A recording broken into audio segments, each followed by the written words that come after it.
Жан сақтау бөлімінде жатқан 22 жастағы Бағдәулет Үмбетовтің жағдайы әлде болса ауыр. Себебі пышақ жүрек тұсын зақымдаған. Сондай-ақ екі өкпесіне де ота жасауға тура келген. Дегенмен дәрігерлер оның беті бері қарағанын айтады. Онымен қоса науқас есін жиып, тіпті ақ халаттылардың сұрағына жауап беруде. 94 жылғы науқастың жағдайы ауыр, жан сақтау бөлімінде жатыр.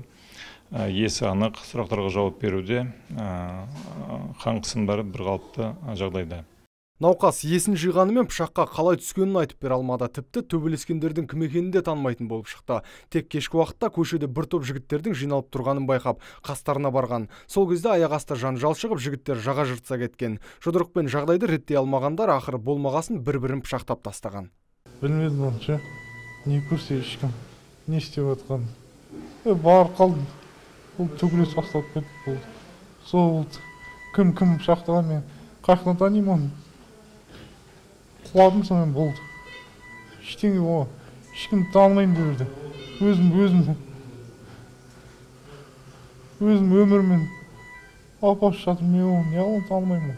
Қазір осы іске қатысты Қазығұрт аудандық ішкі істер бөлімі қасақана ауыр дене жарақатын келтіру және бұзақылық баптары бойынша қылмыстық іс қозғады. Сот алды тергеп тексеру амалдары жүргізіліп жатыр. Нұрсұлтан Тұрысбеков, Абзал Тұрабеков, ТВК телеарнасының жаңалықтар қызметі.